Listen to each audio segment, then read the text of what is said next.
জনাব চিন্ময় কৃষ্ণ দাসকে সম্প্রতি অনেকেই হয়তো চিনেছেন আমার মতো। আমি আগে তাকে চিনতাম না, কিন্তু সম্প্রতি চিনেছি। আমরা খেয়াল করেছি সাম্প্রতিক সময়ে শেখ হাসিনার পতন এবং পালিয়ে যাওয়ার পর হিন্দু সম্প্রদায়ের মানুষ নানান দাবিতে ঢাকায়, চিটাগংয়ে এবং সম্প্রতি রংপুরে সমাবেশ করেছেন। সেই সমাবেশে এই জনাব চিন্ময়কে আমরা বক্তৃতা করতে শুনেছি। তার যে বক্তৃতা, তার সেই বক্তৃতার কারণে তিনি আমাদের সামনে এসে হাজির হয়েছে, তিনি সাক্ষাৎকারও দিচ্ছেন। সেই চিন্ময় আজ গ্রেফতার হয়েছেন। নিউজে নিশ্চয়ই অনেকে খেয়াল করেছেন, তিনি ঢাকা বিমানবন্দর থেকে গ্রেফতার হয়েছেন। তিনি চিটাগং যাচ্ছিলেন। তাকে ডিবির একটা দল গ্রেফতার করে এবং ডিবি জানায় যে পুলিশের কোনো একটা জায়গা থেকে তাদেরকে গ্রেফতার করার আবেদন করা হয়েছিল, তারা করে তাদের কাছে হস্তান্তর করবেন। জনাব চিন্ময় সাম্প্রতিক সময় যে ধরনের কথা বলছিলেন, সেটা নিয়ে আমার গুরুত্বপূর্ণ অবজারভেশন আছে। আমি আসলে একটা ভিডিও রেকর্ডও করেছি এটা নিয়ে দুদিন আগে, কিন্তু এর মধ্যে অনেক ইস্যু থাকার কারণে সেটা পোস্ট করা হয়নি। আশা করছি কাল সকালে পোস্ট করব, সেখানে আমি এটা নিয়ে বিস্তারিতভাবে কথা বলেছি। কিন্তু তাকে গ্রেফতার করা হলো কেন এবং এটার তাৎক্ষণিক প্রতিক্রিয়া কী হতে পারে? আমি প্রথম আলোতে দেখলাম যে নিউজটা এসছে, সেখানে তার সম্পর্কে যেটা বলা হচ্ছে, তাকে সম্মিলিত সনাতনী জাগরণী জোটের মুখপাত্র উনি হচ্ছেন, তাই ওনার পদ এখন পুণ্ডরিক ধামের অধ্যক্ষ চিন্ময় কৃষ্ণ দাস ব্রহ্মচারী। উনি ইসকনের সদস্য ছিলেন, খুবই গুরুত্বপূর্ণ সদস্য। কিন্তু প্রথম আলোর এই রিপোর্টে দেখলাম যে তাকে সম্প্রতি নাকি বহিষ্কার করা হয়েছে। ওই চট্টগ্রামে কিছু ঘটনা ঘটেছে, এই বহিষ্কারটাকে আমরা আসলে খুব সিগনিফিক্যান্টলি না দেখে এটা এক ধরনের তাৎক্ষণিক প্রতিক্রিয়া হিসেবে দেখতে পারি। যাই হোক, উনি ইসকনের সদস্য। যাই হোক, সাম্প্রতিক সময় ইসকনকে নিয়ে পাল্টাপাল্টি মন্তব্য, প্রতিক্রিয়া, স্ট্যাটাস, হামলা, এটা নিয়ে অনেক ঘটনা ঘটেছে।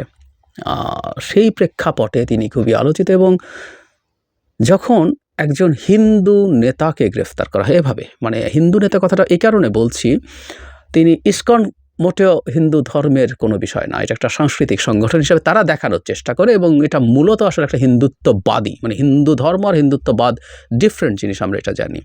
যাই হোক, সেই ইসকনের নেতাকে যখন গ্রেফতার করা হয়েছে, এটার পোর্ট্রেয়াল কেমন হবে গ্লোবালি, বিশেষ করে ভারতে, এবং ভারত সেটাকে বাইরে সেল করবে। সুতরাং চিন্ময়ের গ্রেফতারটা খুবই ট্রিকি ছিল। আমি আশা করতে চাই সরকার সব দিক যথেষ্ট ওজন দিয়ে ঠিকঠাক করেছে, কারণ সাম্প্রতিক সময়ে বাংলাদেশে হিন্দু সম্প্রদায়ের উপরে হামলা হচ্ছে, এই ন্যারেটিভ ভারত তৈরি করার চেষ্টা করেছে। এবং কমিউনাল হামলা আমরা বহুভাবে এটাকে প্রটেস্ট করে দেখেছি, এবং বাংলাদেশ থেকেও যে খুব ভালোভাবে এটাকে কমিউনিকেট করা গেছে, নট নেসেসারিলি। আমাদের প্রধান উপদেষ্টা খুবই রাইটলি বলছেন, কিন্তু উইথ দ্য ডকুমেন্টস, এবং প্রয়োজনে ভারতে আমাদের বা জেনুইন মিডিয়া যারা আছে, যারা সত্যিকার অর্থে মিডিয়া হিসাবে কাজ করতে চায়, তাদেরকে এনে এই ধরনের রিপোর্ট করিয়ে গ্লোবালি এটাকে ছড়িয়ে দেওয়া দরকার ছিল। যাই হোক, এই ন্যারেটিভটা আছে। এখন পরবর্তী ন্যারেটিভ কি দাঁড়াচ্ছে? হিন্দু সম্প্রদায় তাদের উপরে কমিউনাল ভায়োলেন্সের প্রতিবাদ করছে, সেই প্রতিবাদ যিনি নেতৃত্ব দিচ্ছে, সেই প্রতিবাদের যিনি নেতৃত্ব দিচ্ছেন, তাকে গ্রেফতার করা হয়েছে। তার মানে বাংলাদেশ এখন এতটাই এক্সট্রিমিস্ট হয়ে গেছে, বাংলাদেশের ডেমোক্রেসি বলে এখন এতটাই কিছু নেই যে এখানে একজন ভিন্ন মত যারা তাদের অধিকার অর্জনের জন্য মাঠে নেমেছে, তাদেরকেও গ্রেফতার করা হচ্ছে। এই হচ্ছে ন্যারেটিভ। এই ন্যারেটিভটা একরকম অস্ত্র তুলে দেওয়া বলে মনে হতে পারে। আবার সাম্প্রতিক সময়ে জনাব চিন্ময় যে ধরনের বক্তব্য দিচ্ছে, আমি আবারও বলছি, আগামীকালের ভিডিওটাতে সেটা নিয়ে আলোচনা আছে, যে ধরনের বক্তব্য দিচ্ছিলেন এবং উনি যা করছিলেন, সেটাও সরকারের স্টেবিলিটিকে বিরাটভাবে আঘাত করছিল। সরকারকে ডিস্টেবিলাইজ করার জন্য জনাব চিন্ময় কাজ করছিলেন। তার সাম্প্রতিক কর্মকাণ্ডে সেটা মনে হবার যথেষ্ট যৌক্তিক কারণ আছে। আর আপনি যতটুকু তথ্য মিডিয়া পাবলিশড নিউজ থেকে পাই, সরকারের কাছে তার চেয়ে বেশি তথ্য থাকার কথা। অবশ্য আমি আজকেই কিছুক্ষণ আগের একটা ভিডিওতে বলেছি যে 1 লাখ থেকে 1 কোটি টাকা সুদমুক্ত ঋণ পাবে বিনা জামানতে, এরকম লিফলেট দেয়া, এরকম জনসংযোগ করার কোনো তথ্য সরকার আদৌ পায়নি। এটাও আমার কাছে খুব অবিশ্বাস্য লেগেছে। যাই হোক, সরকার আরও বেশি তথ্য জানার কথা, এবং সরকার নিশ্চয়ই এই দুটো দিক ওজন করেই তাকে গ্রেফতারের সিদ্ধান্ত নিয়েছে। আমি আশা করি তারা এটা রাইটলি করেছেন। কিন্তু এখানে একটা খুব গুরুত্বপূর্ণ কাজ আছে। জনাব চিন্ময়ের গ্রেফতার যে একজন হিন্দু সম্প্রদায়ের নেতা, যিনি হিন্দু সম্প্রদায়ের অধিকার নিয়ে ফাইট করছেন বলে অ্যাপারেন্টলি সেল করার চেষ্টা করা হবে, সেটা যে ঠিক না। তাকে যে গ্রেফতার করা হয়েছে তার পিছনে কী ভ্যালিড রিজনস আছে, সেই তথ্যগুলো সবাইকে জানানো। এর মধ্যে আমরা দেখেছি হিন্দু সম্প্রদায়ের বেশ কিছু মানুষ তাকে যে থানায় নেওয়া হয়েছে সেখানে রাস্তা ব্লক করেছেন শাহবাগে, যান চলাচলে বিঘ্ন ঘটেছে, শেষ পর্যন্ত সেটাকে সরিয়ে দেয়া গেছে।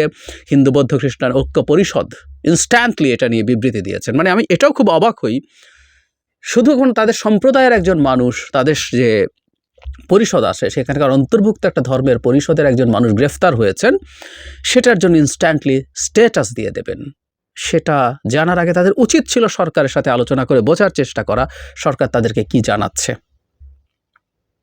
এই হিন্দু বৌদ্ধ খ্রিস্টান পরিষদই যারা বেনজির যখন মানে গোপালগঞ্জে হিন্দু সম্প্রদায়ের শত শত একর জমি দখল করছিলেন, টু শব্দও করেননি, তারা জানতেন না, তারা চোখ বন্ধ করেছিলেন, নিশ্চিতভাবেই ছিলেন। পরে যখন প্রকাশিত হলো তারপর তারা সেখানে গিয়েছে, সেখানকার হিন্দু সম্প্রদায়ের মানুষ কিছুই জানায়নি। I don't believe. সো এসব সংগঠনের কর্মকাণ্ড নিয়েও প্রশ্ন তোলার সুযোগ আছে। যাই হোক, সেদিকে যাচ্ছি না।